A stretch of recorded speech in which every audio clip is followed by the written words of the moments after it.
Mi nombre es Fabián Báez. Soy sacerdote de la Arquidiócesis de Buenos Aires.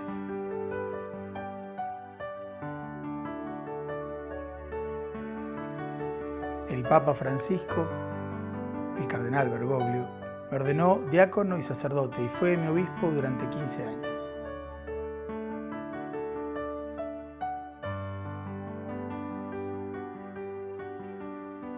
Los invito a que recorramos las historias de hombres y mujeres que fueron inspirados por él. Los invito a que recorramos juntos el surco de Francisco.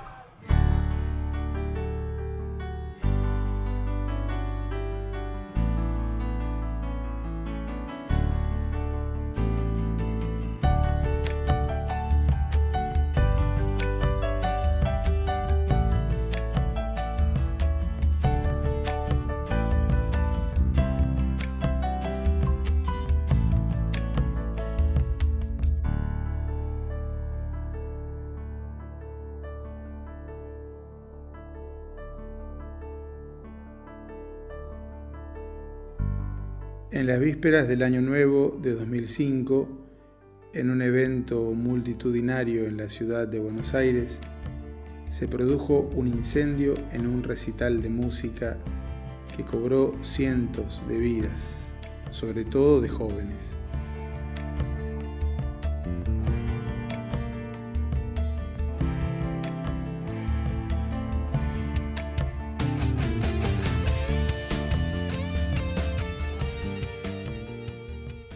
Enterrar a tu hijo de 20 años es algo totalmente antinatural. Siempre el dolor está porque el vacío queda. Uno extraña tanto, es tan fuerte la sensación de extrañarlo, la sensación de necesitarlo, de poder abrazarlo, que la verdad que es un vacío muy profundo que no se puede llenar con nada. Murieron mis dos hijos, mis dos únicos hijos. La nena tenía 25 años y Mariano 31. Mi esposo falleció hace 2 años. Pero él en los 9 años que estuvo, no quiso saber, no quería nombrar a sus hijos, no fue al cementerio, no vino al santuario, nada. O sea, como que se había quedado ahí con eso, con esa imagen de los chicos. Bueno, y las personas que hayan pasado por esta situación, es como que es muy duro. Es lo peor que le puede pasar al ser humano, la pérdida de un hijo.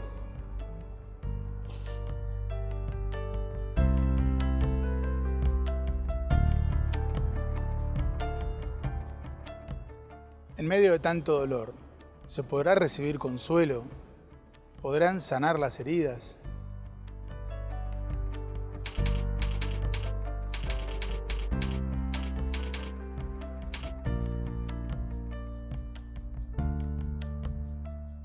En el episcopado argentino me encontraré brevemente con el obispo Jorge Lozano para que me cuente cómo fue la tarea y el aporte del cardenal Bergoglio y de la Iglesia de Buenos Aires en ese hecho tan doloroso. A fines del 2004 era obispo auxiliar en Buenos Aires. ¿Cómo fue que se involucró con el evento trágico del incendio en Cromañón? Fueron como 2 momentos. Uno, esto fue el 30 de diciembre a la noche, el 31 bien tempranito empezaron a llamarme por teléfono algunos hermanos o amigos de chicos que yo conocía. Un grupo importante, unos 15 o 20, habían ido del barrio donde yo había sido párroco hasta hacía poquitos años y quedamos muy amigos. Entonces algunos hermanos, amigos me empezaron a llamar diciendo: ocurrió esto, no encontramos a mi hermano, no encontramos a mi primo, no sabemos dónde están, ayúdanos a hablar con algún capellán, ayúdanos a buscar. Así que lo primero fue empezar a buscar y acompañar a algunas familias, visitar a los chicos que estaban internados, de los que después nos dimos cuenta con el correr de las horas que había 3 que habían fallecido, de los que habían ido, bueno, visitar a las familias. Algunos de ellos yo les había dado la primera comunión siendo párroco o la confirmación siendo obispo. Así que el primer contacto fue muy cuerpo a cuerpo. Las poquitas horas, el cardenal Bergoglio me llamó, yo estaba a cargo de la Pastoral de Juventud, y él me dijo: Jorge, hay que acompañar esta situación, fíjate cómo involucrar a la Iglesia en Buenos Aires en esto, particularmente a través de la Pastoral de Juventud. Así que empezamos a organizar ahí turnos, íbamos todos los días de 5 de la tarde hasta las 9, 10 de la noche, en que procuramos que siempre hubiera algún sacerdote, alguna religiosa, un grupo de jóvenes para escuchar, acompañar, alentar, y particularmente a partir de ahí se fue conformando el estilo de acompañamiento. Muchos me preguntaban qué se le dice a un familiar que perdió un hijo o a un amigo, y yo decía, se dice muy poco. En realidad la gente no quiere que le digamos algo porque no hay receta. Entonces Bergoglio nos insistía siempre en el estilo que tenía que tener nuestra presencia, que era la del acompañamiento. Y él nos decía, cuando uno tiene el corazón abierto al hermano, lo que corresponde decir lo va dictando el mismo corazón, ¿no? A partir del diálogo, de la escucha, de ver cuál es la palabra adecuada y sobre todo los gestos. Muchas veces una mano en el hombro, un abrazo, el rezar es un gesto que dice mucho más que 1000 palabras, y frente a lo que no se entiende y frente al misterio de la muerte, lo que tenemos que hacer es acercarnos con respeto y cariño a los hermanos que más lo están sufriendo. Con Sandra Bertero, una catequista y mujer de fe, visitaremos un matrimonio judío que perdió un hijo en aquel evento. Un tema muy duro que va a ser difícil rememorarlo. Todo comenzó porque esa noche mis 3 hijas más grandes habían ido. Fueron 3 noches que tocó Callejeros, entonces las 2 primeras fueron y la tercera no fueron porque no tenían dinero, alguien les iba a conseguir una entrada y no se las consiguió, entonces se quedaron en casa. Bueno, y yo, no sé, al otro día fui a la iglesia y le decía a la Virgen, mirá, no tengo palabras para agradecerte que las nenas no hayan ido, si yo puedo hacer algo para consolar el dolor de esos padres, avísame. Y justo el padre Jorge Lozano, que lo conocía, así algunas veces lo había visto, empezó a juntar a la gente de Vicaría de Jóvenes para trabajar, para acompañar a los padres. Seguramente, decía Eduardo que hay un antes y un después, ¿no? Seguramente también hay un antes y un después para ustedes respecto de qué es la iglesia, ¿no? La imagen que ustedes tienen de la iglesia. Los religiosos, la gente que está preparada o que entiende que la vida es un paso entre el nacimiento y la muerte, y te ayuda realmente a comprender eso. O sea, para mí fue muy importante. Y ustedes en ese camino seguramente recibieron mucha ayuda de mucha gente que se puso caminando. Infinita. La verdad que sí, infinita. Y más que nada, bueno, tenemos que agradecer mucho a Monseñor Lozano. Él con sus palabras, la verdad, una tras otra, misa tras misa, y nos fue llevando a través de estas reuniones que teníamos en estos retiros. Y bueno, con los papás, lo mejor que hay dentro de esta desgracia, fuimos muchos papás, y esta convivencia con otros papás, matear con otros papás, contar lo que cada uno sentía. Hasta hemos hecho también una reunión porque uno dijo, yo tengo sueños, y otro dijo, yo tengo señales. Y bueno, y fuimos con el padre Jordi, y el padre Jordi dice, mira, no hay nada, pero cuéntenme. Y bueno, fue una noche impecable, cada uno contó lo que soñó, cada uno contó sus señales, y bueno, y así fueron pasando. También, como vuelvo al principio, también con el rabino Alejandro Abruz, que lo acompañó mucho a Monseñor Lozano para hacer los retiros y acompañarnos. Y bueno, toda esta gratuidad que le vamos a deber de por vida, porque la verdad que nos han llevado a entender, es lo que nos dio fortaleza. ¿no? Eso es muy importante. Con Sandra Bertero nos dirigimos al lugar emblemático de esta tragedia.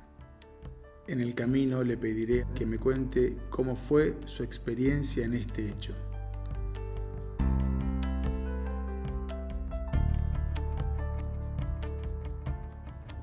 ¿Y a dónde vamos, Sandra, ahora? Ahora te voy a llevar al santuario, así como lo llaman los padres a ese lugar que prácticamente ellos recrearon. Fue exactamente ahí donde fallecieron los chicos, donde ocurrió la tragedia de Cromañón. Ese lugar era una discoteca bailable. Era una discoteca bailable donde iba muchísima gente. Bueno, de hecho, se sabe que iba mucha más gente de la que podía entrar. Ese fue uno de las razones que originó la tragedia. Y entonces estaba toda esa calle llena de cuerpos de los chicos. Entonces los padres llegaban y empezaban a ver si encontraban a su hijo entre esos cuerpos o si estaba adentro. Entonces, para ellos esa calle es sagrada. ¿Qué recuerdos tenés del cardenal Bergoglio, el arzobispo, en ese momento? ¿Cómo se acercó? ¿Qué anécdotas te acordás? Desde un primer momento estuvo presente. Y estuvo presente de una manera muy especial, con una sensibilidad que a los padres les llamaba la atención, porque decía, él verdaderamente se pone en nuestro lugar. Recuerdo la primer misa, porque él empezó a celebrar todos los 30, una misa por los chicos, y con unas homilías que a los padres les llegaba al corazón. Decía, yo necesito de esta palabra de él, porque después me lleno de paz.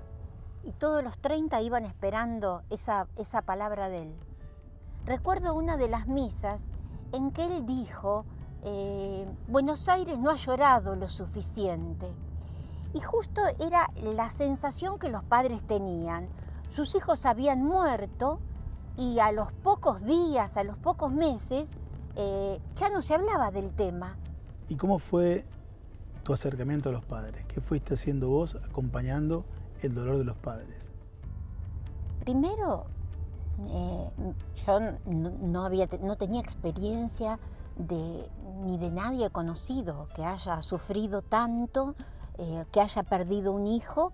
Y bueno, ¿viste? Me encontraba frente a una realidad desconocida y me impresionaba el dolor terrible que tenían los padres. Y empecé a acompañarlos, a estar con ellos, a ir a la plaza, que se juntaban a veces, a cebarle mate. Llegaban, me abrazaban, a veces hablaban, algunos sí, otros no. Y empecé a ver, digamos, a acompañar sus historias. Y fueron todas historias muy diferentes. Vivieron el dolor de diferentes maneras, ¿no? Hay familias que el dolor los venció. Recuerdo una que prácticamente desapareció la familia. Era un matrimonio que tenía 3 hijos, 2 casados, y ellos vivían con uno en la casa. Y este chiquito murió en Cromañón. Al poco tiempo se enfermó la mamá de cáncer y murió. Y me acuerdo que él decía, y yo voy a morir pronto, porque yo quiero estar con mi esposa y con mi hijo. ¿Para qué voy a seguir acá? Mis otros hijos ya tienen familia, yo seguramente voy a morir pronto. Y tuvo un cáncer fulminante y se murió. Hubo gente que en un primer momento buscó a Dios. Me acuerdo siempre de un matrimonio, vos fijate qué llamativo. Era un matrimonio grande porque eran los abuelos de un chico fallecido en Cromañón, que ese chico había vivido con la madre solamente, la madre había fallecido y los abuelos criaron a su nieto. Ese nieto había muerto en Cromañón.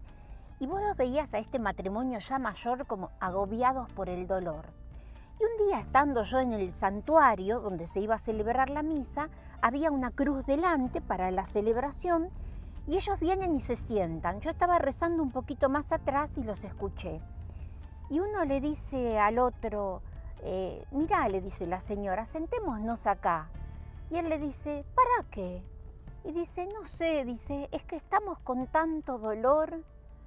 ¿Y vos creés que porque estemos acá, sentados delante de la cruz, el dolor se nos va a ir? Y ella le dice, no, no creo que el dolor se nos va a ir, pero si no estamos acá, ¿a dónde vamos a ir? Y fue una cosa que me impresionó tanto, porque recordé en el Evangelio cuando dicen, ¿no?, los discípulos, Señor, ¿a dónde iremos si solo vos tenés palabras de vida eterna? Me acuerdo de un retiro que hicimos para Pascua, vinieron aproximadamente 50 padres, que muchos de ellos no iban a misa, pero bueno, creían en Dios y vinieron, ¿no? Muchos padres que habían sido acompañados por todos nosotros, después de 4 o 5 años que los habíamos acompañado. Hicimos un retiro para Pascua y tomamos del Evangelio la lectura de los peregrinos de Maús. Esa lectura que, bueno, van los 2 peregrinos, Jesús los acompaña al lado y ellos primero no lo reconocen y después lo reconocen al partir el pan. Y les preguntamos si ellos en su camino se habían encontrado con Dios y si creían en la resurrección. Entonces ellos dijeron que se habían encontrado con Dios en la cercanía de todos aquellos que los acompañaron. Y dijeron algo muy impresionante. Dijeron, nosotros no necesitamos creer en la resurrección, porque nosotros lo vemos a Jesús resucitado en ustedes.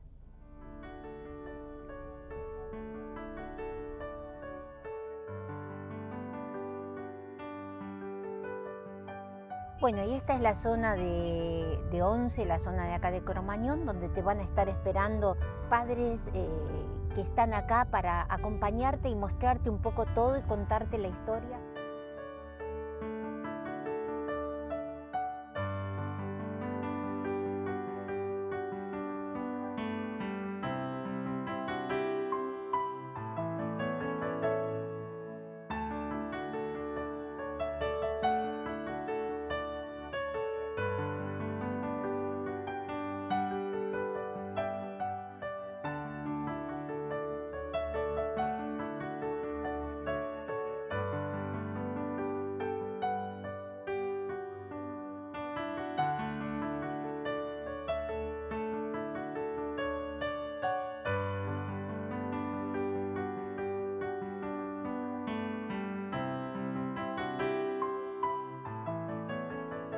En el edificio de la estación de ferrocarril de Plaza 11, vecina al predio donde se produjo el incendio, está la sede de una fundación que dirige la abogada Nilda Gómez, madre de una de las víctimas de aquel incendio. Allí se reúnen también otros familiares. Trataré de obtener testimonios de estas personas para que nos iluminen sobre este misterio del dolor. Nilda, tu hijo Mariano.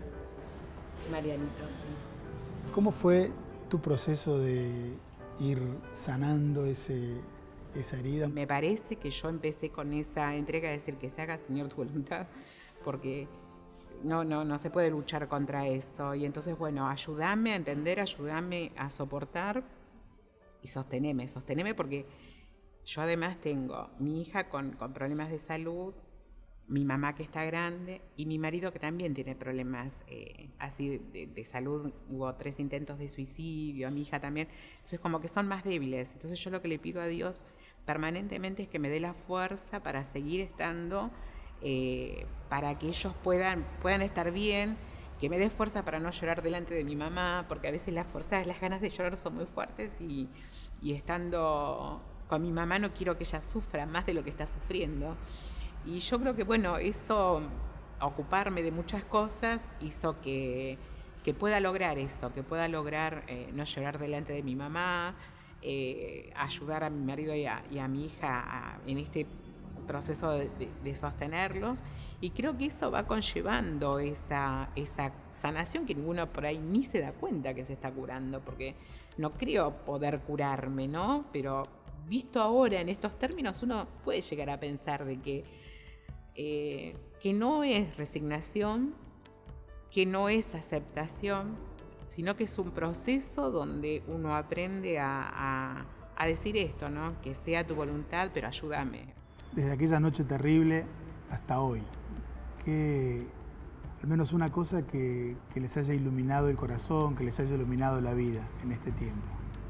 Mi hijo era muy, muy amante de Jesús, era una persona sumamente cristiana. Él siempre decía en esas encuestas que salen por internet, en qué época te hubiese gustado vivir. Él decía en la época de Jesús para salir a defenderlo a muerte. Y cuando se le preguntaba qué es lo máximo que podría dar en su vida, dijo: mi vida por el otro. Cuando el 31 encontramos a mi hijo en el hospital Rivadavia muerto, nos asombramos con sus hermanos porque le vimos en las manos, no vimos ninguna señal de todo lo feo que habían visto los otros papás.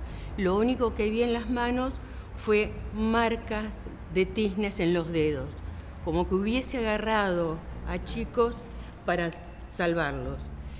Y de su comisura salía una gota de sangre roja brillante y una paz tenía en el rostro impresionante.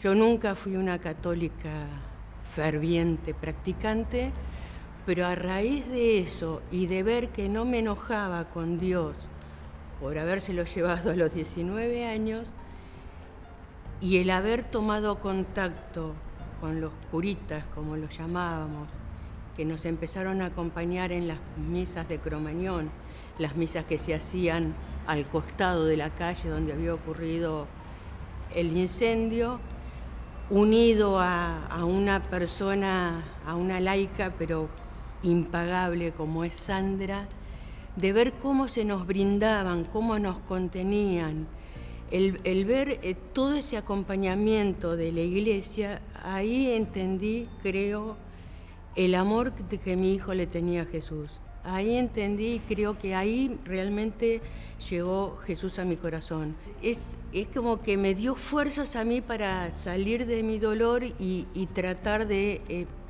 fortalecer mi corazón para no solamente acompañar a mis hijos en el terrible dolor de la muerte de un hermano a los 19 años, sino para tratar de ayudar a otros padres a que comprendieran que con la fe podía salirse más pronto y un poquito más fácil de ese dolor tan grande, que no se va nunca, pero sí se puede sobrellevar de otro modo. Y bueno, después de eso, lo que tengo sí es una gran ilusión cuando tengo una nieta de 16 años, que es la hija de Mariano. Y es lo único que me queda. Es lo único que me queda y fe, la fe, nada más.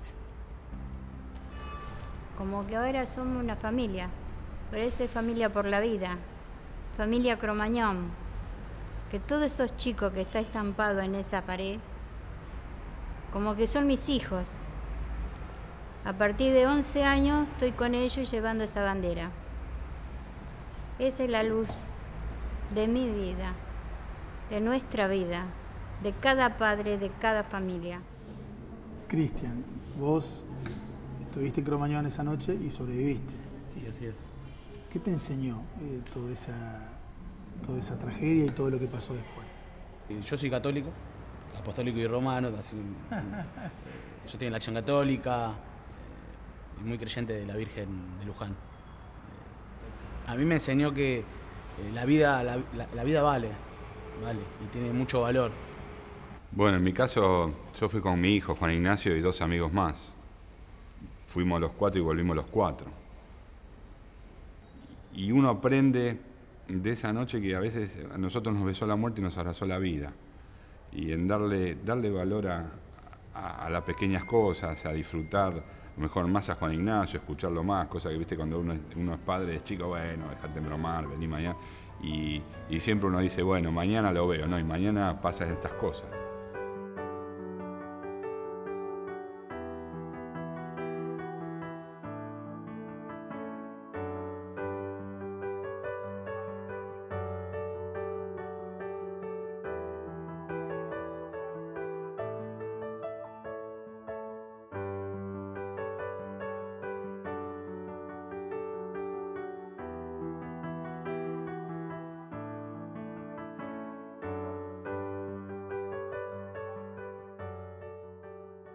Realmente lo único que nos puede dar esa fuerza para seguir adelante, para seguir caminando, es la fe en Dios. Creer en esa palabra que dice que va a haber un reencuentro, que vamos a estar juntos y bueno, y que ya nada nos va a separar, ¿no? Y a mí Cromañón me dejó eso, ¿no? La vida hay que darla por los demás. Eso. Me da la sensación de que la vida no es hoy, pero sí hay que vivirla plena. ¿Tenés una vida, como dice Teresa? Bueno, vivila, aprovechala y disfrutala.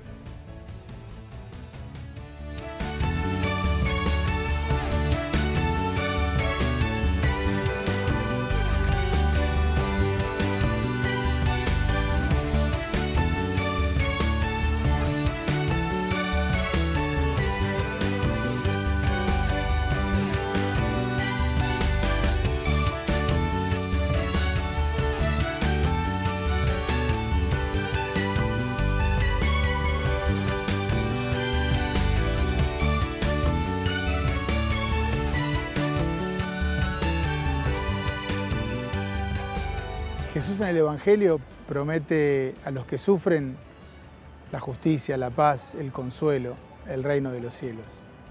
Hoy hemos conocido historias de dolor y sufrimiento, pero también hemos conocido cómo la fe en Dios y el amor de los hermanos son un camino de verdadera sanación. Por eso los invito a que sigamos juntos en el surco de Francisco.